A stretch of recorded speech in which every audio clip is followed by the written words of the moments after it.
Gente, como é bom estar de volta. O break é bom, gostoso virar o ano, mas ver vocês aqui com essa energia, chegar aqui, cumprimentar cada um de vocês, essa renovação do ano, nossa, dá um carinho bem especial. Hoje estou muito contente de ver a casa cheia, ver rostinhos que a gente não vê com muita frequência, rostinhos novos, seja muito bem-vindo.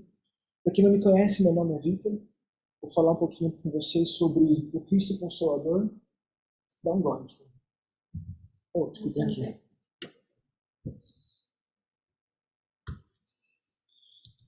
Falar um pouquinho sobre o Cristo Consolador. Muito interessante esse capítulo, para avaliar, um capítulo bem legal. A gente vai entender o quão rico foi essa vinda de Jesus e a sequência que a gente leva. Como referência, o Evangelho segundo o Espiritismo, a nossa base para os nossos trabalhos, o capítulo 6, que fala exatamente sobre o Cristo Consolador. E um pequeno trecho eu vou trazer também sobre obras póstumas, do Allan Kardec também, meu guia espiritual e imitação do Evangelho. São dois itens que estão lá dentro, que a gente vai falar bem rapidinho, mas bem interessantes também. Antes da gente entrar no capítulo 6, discutir ele, que é um capítulo bem legal, o que antecede ele é o capítulo 5. É um capítulo muito interessante. É um capítulo que eu gosto bastante. Ele é um abraço. É o maior capítulo do Evangelho e ele ataca exatamente os nossos sentimentos, os nossos sofrimentos, as nossas tristezas, as nossas angústias. E muitas vezes, quando eu estou meio para baixo, meio triste, eu gosto de pegar o capítulo 5 e abrir um textinho. E é interessante como ele me conforta. E aí, pensando sobre essa palestra, sobre essa exposição, o que eu poderia trazer? Falei, por que eu não faço isso? Já que a gente vai falar sobre o Consolador, e a gente vai entender daqui a pouquinho o que quer dizer isso, vou pegar esse trecho. E peguei o capítulo. O item 14 no capítulo 5. Um item muito delicado. Principalmente para nós homens, a gente tem muita dificuldade de se abrir com o nosso amigo, com o nosso irmão, com nossas esposas. Mesmo em casa, a gente não fala com nossos pais. Eu não falava com meus pais. Tinha vergonha, eu não queria mostrar minha sensibilidade ou minha fraqueza. Com meus amigos, nem pensava. Quando a gente fala sobre o suicídio e sobre a loucura, é muito delicado. E aí eu conheci a lei. Cara, que lindo que é a mensagem que passa. Ele fala assim, logo no comecinho, qual que é a melhor defesa? O primeiro item, ele coloca os três itens que ele coloca, encarar a vida com calma. A gente encara essa vida com calma? Acho que não. A gente está com problemas corporativos, no nosso trabalho, aquela pressão para a gente resolver, entregar projetos, chefe cobrando, atividade atrasada. Em casa, a gente tem uma série de coisas para fazer em casa. Tem que deixar limpa, tem que cozinhar, tem que preparar isso, preparar aquilo. A gente está nos estudos, muita gente ainda estuda bastante, além de trabalhar aqui, tem que estudar, tem que fazer prova, tem que ler livro. Mas o primeiro ponto que ele fala é, a gente está levando essa vida com calma? É interessante a gente fazer. Na minha última exposição do ano passado, eu falei sobre isso. Vamos fazer uma reflexãozinha. O que foi o ano? E vale para a gente fazer essa reflexão também, como está sendo a nossa vida. A gente está levando uma vida com calma? Ou a gente está sempre na loucura do dia a dia? Esse dia a dia toma conta da gente. O segundo item é resignação. Aceitação do momento que a gente está, das coisas que a gente passa. Mas além de a gente aceitar a condição, a gente também lutar. E tentar vencer essa barreira. Tentar lutar para tentar desvencilhar isso daí. Outro ponto é fé no futuro. Esse aqui é o que eu mais gosto. Porque quando a gente fala de futuro, muitas vezes a gente tem uma visão limitada, daqui a alguns meses, alguns anos. Mas não, aquilo é grande maior, vidas futuras, outros mundos. O capítulo 2, o capítulo 3, ele fala, minha casa não é, minha morada não é desse mundo, né? Não, minha morada não é desse mundo, ou meu reino não é desse mundo. Ele fala, há outras moradas na casa de meu pai. Ele vai abrangindo outros mundos. Quando a gente fala, nossa, como é grande tudo isso, e a gente está tão com nossos problemas aqui, tão agarrados nele. É interessante quando a gente fala isso, mas muitas vezes, se a gente pega um caso de um suicida, não é o momento exato de falar essas palavras. Talvez não faça tanto efeito. Mas quando a gente fala de uma evangelização infantil, quando a gente começa com a base, começa com a leitura, e vai trabalhando, conhecendo a doutrina espírita a fundo, os detalhes que ela traz para a gente vai ganhando corpo e vai crescendo junto com ela. E aí vem o capítulo 6. E ele começa com uma frase muito interessante. Ele fala assim, vinde a mim, todos vós que estáis aflitos e sobrecarregados, que eu os aliviarei. Tomai sobre vós o meu jugo e aprendei comigo, que sou brando e humilde de coração, e achareis repouso para vossas almas, pois é suave o meu jugo e leve o meu fardo. É uma frase muito bonita. Quando a gente está muito abraçado na nossa fé, no nosso futuro, quando a gente entende essa justiça de Deus, um Deus justo, perante as nossas necessidades, as nossas misérias, decepções, dores físicas, ou a perda de entes queridos. A gente sofre muito quando a gente perde alguém. É muito triste. A despedida não é legal. Mas quando a gente tem a fé, uma visão de futuro, a doutrina ela ajuda a gente, ela auxilia a gente para a gente crescer, a gente ficar cada vez mais rico. Só que a gente, infelizmente, nem todo mundo pensa assim. Muitas pessoas não têm fé, muitos são ateus, não têm esse apego. E aí que mora o perigo, porque se ela não se apega a um propósito de vida, alguma coisa que ela pode se entregar, principalmente ela começa a ir para alguns caminhos. E qualquer caminho vai quando a gente não tem uma direção definida. Qualquer caminho sai. E aí mora o perigo. Por quê? Vem aqueles problemas psicológicos, às vezes a pessoa se sente sozinha, sente sem direção, não sabe que caminho correr. Os problemas psicológicos afetam. Eu estou lendo um livro bem interessante, ele chama Liberte Sua Personalidade. É a segunda vez que eu leio esse livro. É um livro que fala um pouquinho sobre psicologia. E é bem interessante porque é um médico que faz cirurgia plástica, cirurgião plástico. E para ele conta no livro que no começo o bisturi era um instrumento milagroso, ele era mágico. Porque as pessoas simplesmente chegavam no consultório, ele faria alguma alteração, alguma parte do corpo que a pessoa não gostava, e a pessoa se transformava, a autoestima dela mudava. E ele está falando, isso aqui é uma ferramenta, um instrumento que tem alguma coisa a mais. Só que começou a aparecer alguns casos que não se resolviam pelo bisturi. Ele contou de um caso de uma duquesa que tinha um nariz com uma saliência, que deixou com o nariz perfeito. Ela era perfeita. Só que ela nas consultas seguintes, ela não se aceitava. Ah, não, continua feia, tem uma cicatriz. Eu falei, mas a cicatriz está escondida, ninguém vê. Não, mas tem uma cicatriz no meu rosto. E aí ela não se aceitava. Por quê? A autoestima dela já estava abalada. Então ele começa a trabalhar e começa a entender que muitos casos que ele atua, aliás, ele já resolve sem entrar no bisturi. A pessoa começa a entender onde ela está, ela começa a entender o seu propósito de vida. E o Espiritismo, ele tenta trazer isso daí para a gente. Essa visão de um mundo maior, essa visão de que há algo diferente para a gente fazer. E no livro Mensageiros, é bem interessante, eu li faz um tempo já esse livro, eu não sei quem teve a oportunidade de ler, mas ele conta uma trajetória do trabalho de André Luiz, ele está no plano espiritual, que assim, é bem rapidinho. O que a gente vê ao todo mundo que ele, com todos os espíritos que ele conversa, que ele tem alguma coisa em comum, eles estão insatisfeitos. Porque eles estiveram na Terra para fazer alguma coisa e não fizeram. Eles tinham um propósito, eles tinham uma missão, eles estavam incumbidos de alguma coisa. Antes de reencarnar, eles vieram para a Terra e não cumpriram. E lá no plano espiritual, eles estão arrependidos. E muitos deles querem voltar para a Terra para tentar reconciliar, para tentar quebrar esses movimentos que foram ruins nas reencarnações passadas e fazer o diferente. Ele fala, o momento é agora.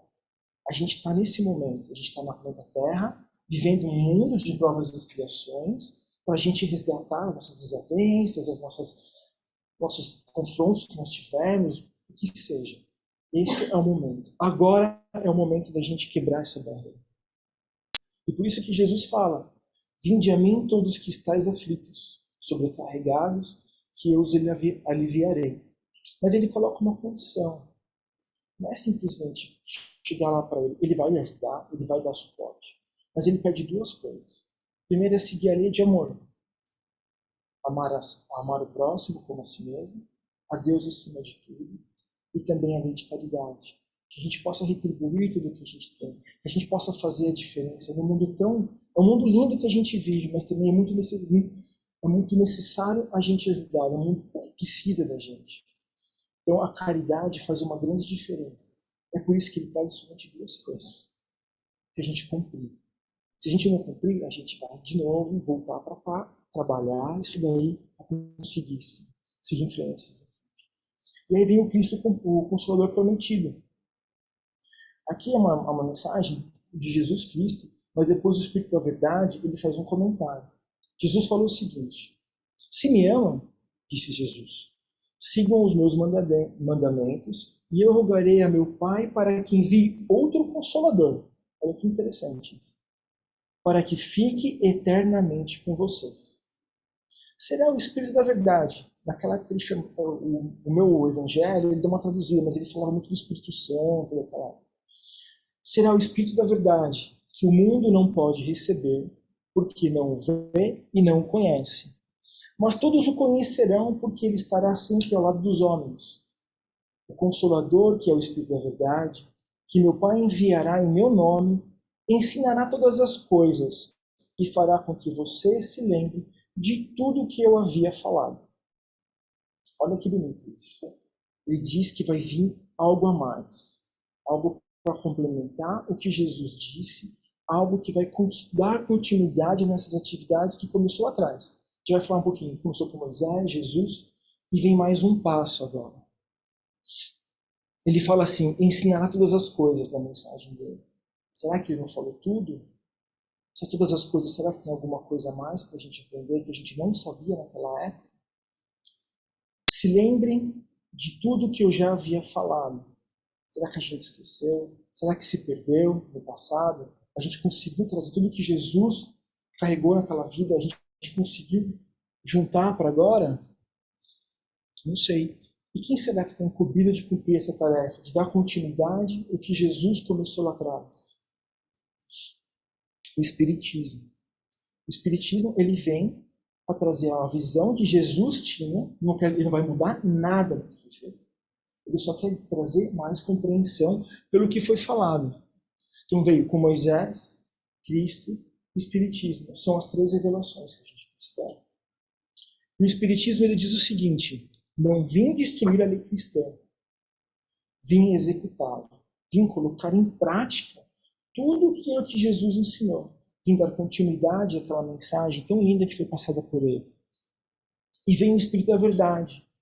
Ele, junto com essa falange de espíritos benfeitores, ele vem contribuir para a gente. E é interessante que ele começa bem lá atrás, junto com Allan Kardec. No Obras Póstumas, na página 232, meu guia espiritual. Uma passagem bem legal. Allan Kardec está no seu gabinete estudando, desenvolvendo um trabalho que ele precisaria fazer. De repente, ele escuta pancadas. Não dá muita bola, continua trabalhando, escuta de novo as pancadas. E aí ele sai para investigar na casa dele, começa a investigar, não encontra nada. Senta no escritório, começa a trabalhar, pancadas. Sai para investigar. Que barulho é esse? Barulho estranho. Volta, porque ele não encontra nada, começa a trabalhar. A esposa dele chega por volta de umas 10 da noite. Ele comenta com ela sobre as pancadas. E conforme ele começa a trabalhar, as pancadas insistem. E eles saem os dois a procurar. Que barulho é esse? E eles não encontram. Não encontram qual é o motivo desse barulho.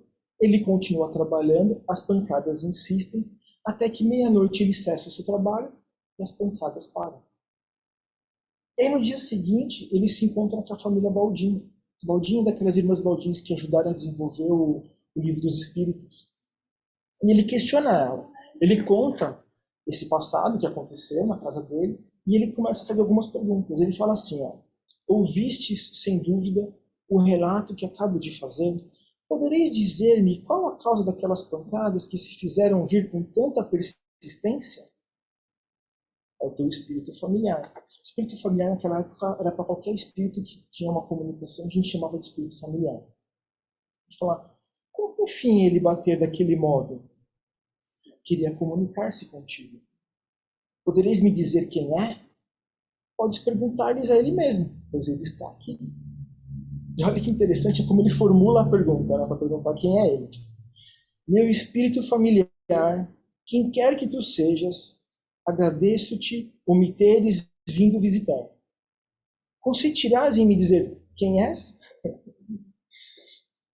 Para ti, me chamar a verdade. E todos os meses, daqui durante um quarto de hora, estarei à sua disposição. E aí ele continua perguntando, conversando com o espírito. E ele fala, mas por que dos motivos das pancadas? Ele fala que eu gostaria de chamar a sua atenção. Precisava de uma correção naquele trabalho e não podia seguir em frente sem essa correção. Então, a partir desse momento, o Espírito da Verdade já começa a auxiliar Allan Kardec nos trabalhos que ele vai fazer. E em 1863, depois de ter escrito o Livro dos Espíritos e o Livro dos Médiuns, tem uma carta do Espírito da Verdade que pede para ele entrar em retiro para desenvolver uma obra em segredo. Era uma obra que ninguém podia saber. Inclusive, nem o editor, na época, sabia nem o nome do livro. E eles começam a fazer o Evangelho segundo o Espiritismo, que se chamava Imitação do Evangelho no começo. E depois que o editor conheceu, falou, não, esse nome não acho legal. E sugeriu para o Espírito mudar o nome e colocaram o Evangelho segundo o Espiritismo. Interessante a humildade que o Espiritismo teve, ou o Espírito teve, em aceitar uma recomendação de um ser encarnado. Mas interessante que o Allan Kardec, através de inspirações, através da comunicação de uma inspiração, ele escreveu o livro inteiro. Os médios não sabiam que ele estava fazendo esse livro. Inclusive, ele escrevia algumas coisas que os espíritos falavam, e ele sabia de algumas coisas que estavam acontecendo, porque já tinham burburinhos que não iam aceitar essa informação. Óbvio, ela testa, ela traz uma outra visão que trazia a Bíblia.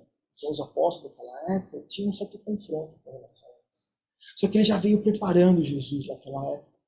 Jesus não, já veio preparando Allan Kardec o que viria. E aí, em 1864, ele lança esse livro.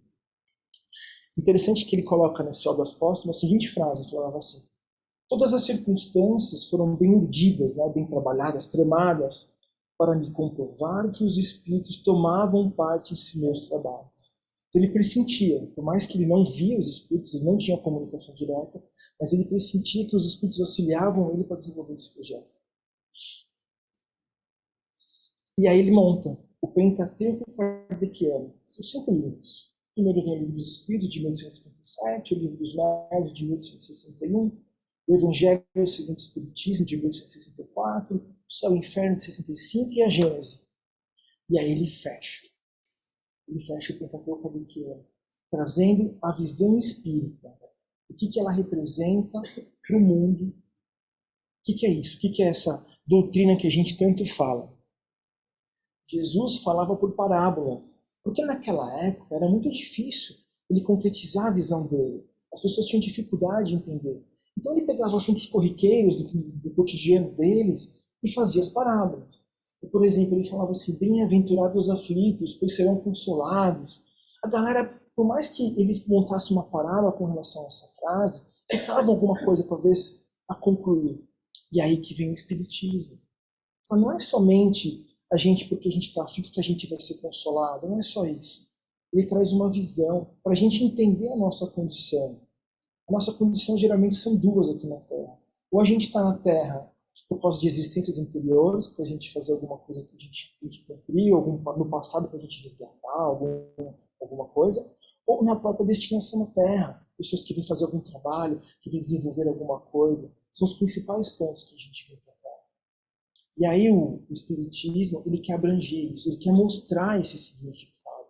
Ele quer não somente falar que a gente sofre, mas mostrar por que a gente sofre, por que a gente tem algum problema familiar, alguma coisa que a gente precisa mudar na nossa vida. Então, como a gente já falou, só retomando um pouquinho, ele fala bastante sobre fé. A gente tem a nossa fé, a nossa visão de futuro, para que a nossa felicidade futura a gente leve a vida com um pouco mais de paciência, resignação, coragem em enfrentar os nossos desafios. Porque o Consolador Prometido, que é o Espiritismo, está aqui, para todo mundo. Todo mundo pode conhecer. Todo mundo tem esse direito de trabalhar e de ter essa visão de um pouquinho a mais que a gente pode entregar, dando sequência aos trabalhos que foi feito por Jesus no passado, Moisés e Jesus na sequência.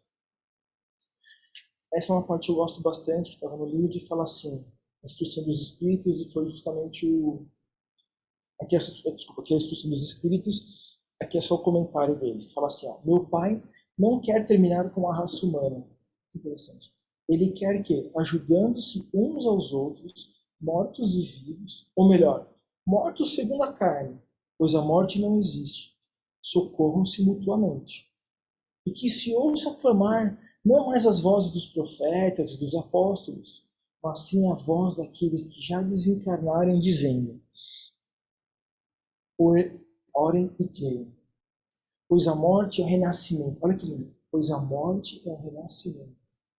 E a vida é a prova que foi escolhida por todos nós, durante a qual as virtudes devem crescer e se desenvolver como céu. É esse momento, é essa vida que a gente tem que trabalhar, para resgatar. E esse livro aqui, interessante, que é um médico falando, e ele faz algumas comparações com Deus, com o Criador, que eu achei bem interessante. Eu vou levar para eles. Ele fala assim: o Criador, onisciente, todo-poderoso, cheio de amor, como que ele poderia criar criaturas que não pudessem se desenvolver? Ele fala: jamais criaria algo inferior. Ele fala assim: é como se fosse um pintor. O pintor, quando vai fazer uma obra, ele não fala: essa obra eu vou fazer ruim. Não. Ele faz uma pintura para fazer algo melhor, para mostrar o trabalho dele. E Deus, quando criou a gente com esse propósito, de fazer coisas boas, de fazer algo maior, que a gente consiga entregar e retribuir. Ele faz uma outra associação bem interessante, fala, como um pai com um filho. A gente não quer ver nosso filho sofrer, ou não quer ver ele se desgastado por alguma coisa. Mas ele tem que passar por algumas etapas na vida para que ele possa crescer. Ele tem que ir para a escola, tem que estudar, tem que aprender. É para o bem dele. E ele faz essa associação com a gente, como se isso aqui fosse uma grande escola. Eu achei interessante, falei, vou levar essa parte também, porque eu achei bem bonito esse livro. E aí, para fechar, no comecinho do Evangelho tem essa frase que explica o que é o Espiritismo e eu achei bem interessante.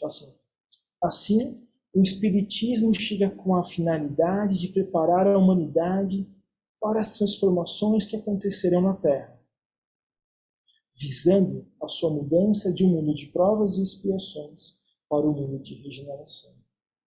E quando a gente fala de transformar para um mundo de regeneração, depende de nós. Quem vai definir esse mundo para a gente conseguir transformar ele de um mundo de provas e expiações depende de cada um de nós, do nosso comprometimento com o próximo, do nosso amor, do nosso carinho, se a gente pratica uma caridade ou não. E a gente cai na consciência que é esse momento que a gente tem para fazer essas atividades. É isso. Então, o Consolador prometido para a gente fechar, ele fala que é o Espiritismo, que é a terceira revelação. Moisés, Jesus e o Espiritismo que vem tomar conta disso. Ok? É isso. E aqui já deu tempo, nesses 2 minutinhos. Os passistas pediram já se programaram para a gente fazer a nossa prece final.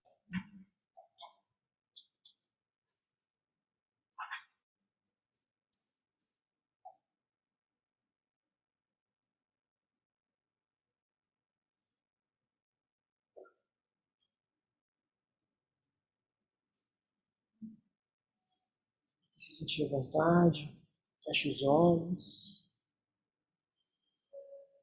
Meu Pai, com muita gratidão por fazer-me retomar esse ano. Com muito carinho, nós iniciamos as atividades da casa. É muito bom ver esses rostinhos. Estou muito feliz, meu Pai, por tudo que você tem feito por nós nessa jornada da vida. Aos espíritos de luz, aos nossos mentores. A gratidão por nos mostrar o caminho do amor, da paz, da fraternidade. Que juntos, meu Pai, a gente consiga transformar esse mundo num mundo de regeneração, um mundo melhor, para que cada um de nós consiga aproveitar cada vez mais. Meu Pai, gostaria de aproveitar esse momento e lançar uma vibração de amor para esse mundo, nos hospitais, para os nossos doentes que estão amargurados, seus familiares com o coração apertado. Mande uma luz, uma oração especial para cada um deles, para que eles entendam essa necessidade, que eles saiam de lá mais fortes. Para nossos irmãos que estão nas casas de detenções, muitas vezes tristes, sem saber o que vai acontecer depois daquele momento.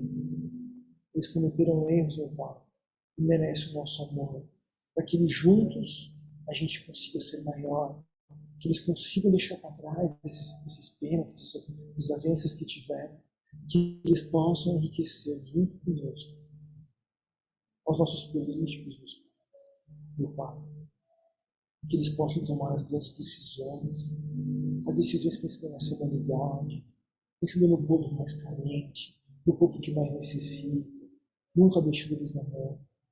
Faça com que as decisões dele toquem os corações mais frios que estão mais amargurados. Os nossos moradores de rua, meu Pai, ajude eles a vivenciar esse momento, a crescer e a passar por um momento maior. As nossas crianças, meu Pai, que estão nos orfanatos, muitas vezes com tristezas, não sabem para onde seguir, não sabem como vai ser a vida lá fora. Dê muita luz para elas. Os nossos vovozinhos, que chegaram no final da vida, muitas vezes abandonados, muitas vezes queridos. O nosso amor eterno por eles. Tiveram grandes experiências e vão sair desse mundo cada vez maiores, ajudando nós, que vamos manter esse mundo mais quentinho para os próximos que virão. Do meu coração para o Senhor.